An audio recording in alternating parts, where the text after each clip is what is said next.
Hello dear YouTube family મેમ્બરો, સ્વાગત છે આપનું આપણી આ યુટ્યુબ ચેનલ ભાવેશ મકવાણા ન્યૂઝમાં। તો મિત્રો, સૌથી પહેલાં તો બધાને જય શ્રી કૃષ્ણ, જય માતાજી, હર હર મહાદેવ। આપણા વિડીયોમાં તમારું ખૂબ ખૂબ હાર્દિક સ્વાગત છે। તો મિત્રો, આજના વિડીયોમાં આપણે વાત કરવાના છીએ રાજ્ય સરકાર વિશે। તો રાજ્ય સરકાર ડીએ વધારો સમાચાર અને ડિસેમ્બર મહિનામાં આટલો વધારો થશે અને 6 હપ્તામાં ડીએ એરિયર્સ પણ મળવાનું છે મિત્રો। તો મિત્રો, વિડીયોમાં વિગતવાર ચર્ચા કરવાના છીએ, નાના નાના પોઈન્ટ આપણે કવર કરેલા છે।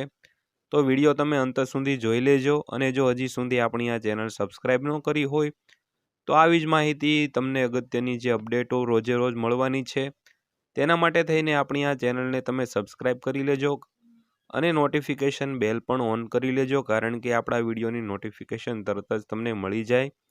તો મિત્રો, શરૂ કરીએ આજનો વિડીયોમાં અંત સુધી બન્યા રહેજો। ઓકે મિત્રો, તો ડીએ એરિયર્સ દેશના કેન્દ્રીય કર્મચારીઓ માટે તાજેતરમાં સરકાર દ્વારા એક સારા સમાચાર જારી કરવામાં આવ્યા છે। તો રાજ્ય સરકારો હવે કોઈનાથી ઉતરતી નથી। તો કર્મચારીઓના મોંઘવારી ભથ્થામાં વધારાની માહિતી સતત સામે આવી રહી છે। તો જાન્યુઆરીથી મોંઘવારી ભથ્થામાં 3%નો વધારો થવા જઈ રહ્યો છે। તો ચાલો આ વિશે સંપૂર્ણ અપડેટ જાણીએ। તો વિગતવાર વાત કરીએ તો દેશના કરોડો કર્મચારીઓને આગામી વર્ષ માટે સરકાર પાસેથી ઘણી અપેક્ષાઓ છે। તો સરકાર પણ હવે આ અપેક્ષાઓ પર ખરી ઉતરી રહી છે।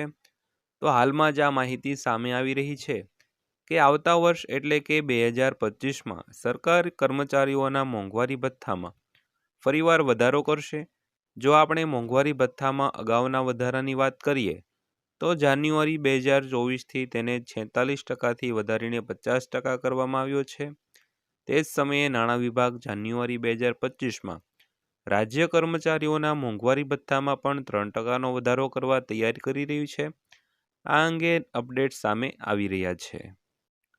તો કેટલો વધારો થયો તેની વાત કરીએ તો જો અત્યાર સુધીના વધારાની વાત કરીએ તો જુલાઈ 2024થી કેન્દ્રીય કર્મચારીઓને 53%ના દરે મોંઘવારી ભથ્થું આપવામાં આવી રહ્યું છે।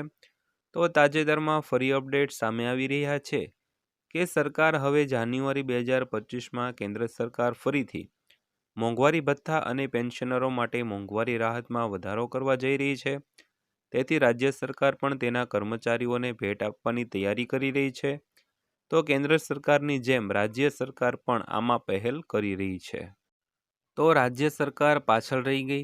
જો આપણે એમપી રાજ્યની વાત કરીએ તો પહેલાં શું થયું હતું કે મધ્યપ્રદેશમાં 2024 સુધી જ્યારે પણ કેન્દ્ર સરકાર મોંઘવારી ભથ્થા અને રાહતમાં વધારો કરતી હતી ત્યારે રાજ્ય સરકારે પણ મોંઘવારી ભથ્થા અને તેના કર્મચારીઓ અને પેન્શનરોની મોંઘવારી રાહતમાં વધારો કર્યો હતો।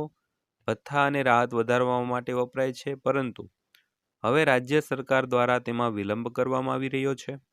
તો કેન્દ્ર અને રાજ્ય સરકારો દ્વારા આપવામાં આવતા મોંઘવારી ભથ્થામાં હજુ પણ 3%નો તફાવત છે। તો આ રાજ્યના કર્મચારીઓ અને પેન્શનરો લાભોથી વંચિત રહ્યા છે। તમારી જાણકારી માટે તમને જણાવી દઈએ કે જુલાઈ 2024થી અખિલ ભારતીય સેવા અધિકારીઓનું મોંઘવારી ભથ્થું વધારીને 53% કરવામાં આવ્યું છે, પરંતુ રાજ્યના કર્મચારીઓ અને પેન્શનરોને તેનો લાભ મળ્યો નથી। તેમ છતાં તે સરકાર દ્વારા આપવામાં આવતા આ લાભથી વંચિત છે। તેનું મુખ્ય કારણ રાજ્ય સરકારો દ્વારા કરવામાં આવતો વિલંબ છે। તો હવે સૂત્રો પાસેથી માહિતી મળી રહી છે કે સરકાર નવા વર્ષમાં મોંઘવારી ભથ્થામાં 3%નો વધારો કરી શકે છે, કારણ કે કેન્દ્ર સરકાર તેને ફરીથી વધારી શકે છે। કારણ બજેટમાં જોગવાઈ નથી। તમને જણાવી દઈએ કે બજેટમાં 56% મોંઘવારી ભથ્થાની જોગવાઈ છે। તો વિભાગોનો સ્થાપના ખર્ચ પણ તે મુજબ તૈયાર કરવામાં આવ્યો છે, એટલે કે બજેટ જોગવાઈની કોઈ સમસ્યા નથી। બજેટ 2024। તો તમે પહેલેથી જ જાણો છો કે મોંઘવારી ભથ્થામાં વધારો કરવાની આ પ્રક્રિયા વર્ષની શરૂઆત એટલે કે જાન્યુઆરી 2024થી ચાલી રહી છે, પરંતુ તે ઓક્ટોબર એટલે કે નવેમ્બરના પગારથી ચૂકવવામાં આવી હતી। તો જાન્યુઆરીથી સપ્ટેમ્બર સુધીના મોંઘવારી ભથ્થા તફાવતની રકમ 4 સમાન હપ્તામાં ચૂકવવાની રહેશે। પ્રથમ હપ્તો ડિસેમ્બરમાં આપવામાં આવશે, બીજો હપ્તો જાન્યુઆરીમાં, ત્રીજો ફેબ્રુઆરી અને ચોથા હપ્તાની રકમ માર્ચ 2025માં ખાતામાં આવશે। આ રીતે કર્મચારીઓના તમામ બાકીદારોને સાફ કરવામાં આવશે. ત્યારબાદ વાત કરીએ તો જેમ જેમ 2025 નજીક આવી રહ્યું છે તેમ તેમ 8મા પગાર પંચને લઈને કેન્દ્રીય કર્મચારીઓની અપેક્ષાઓ વધી રહી છે. તેનું કારણ એ છે કે નવા પગાર પંચના અમલ સાથે કર્મચારીઓના પગાર અને વિવિધ ભથ્થાઓમાં ભારે વધારો થશે. આ સાથે પેન્શન ધારકોને પણ તેનો લાભ મળશે. હવે 8મું પગાર પંચને લઈને એક મોટું અપડેટ આવ્યું છે. તો ચાલો જાણીએ આ પગાર પંચ ક્યારે લાગુ થવા જઈ રહ્યું છે અને કર્મચારીઓના પગારમાં કેટલો વધારો થશે. તો આવતા વર્ષે ડિસેમ્બરના અંતમાં 7મા પગાર પંચના અમલને 10 વર્ષ થશે. આવી સ્થિતિમાં 8મા પગાર પંચને લઈને લગતી ચર્ચાઓ તેજ બને તે સ્વાભાવિક છે. નવું પગાર પંચ લાગુ થતાની સાથે જ કર્મચારીઓના મૂળ પગારમાં વધારાની સાથે તેમને મળતા અન્ય ભથ્થાઓમાં પણ વધારો થવાની શક્યતા છે. તો પેન્શનરો પણ મોંઘવારી રાહતની રાહ જોઈ રહ્યા છે.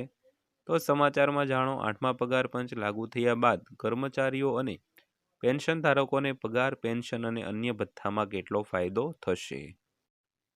તો કર્મચારીઓના પગારમાં બમ્પર વધારો થશે. કેન્દ્રીય કર્મચારીઓ હવે 8મા પગાર પંચની આતુરતાથી રાહ જોઈ રહ્યા છે. 8મા પગાર પંચ લાગુ થયા બાદ કર્મચારીઓને ઘણો લાભ મળશે.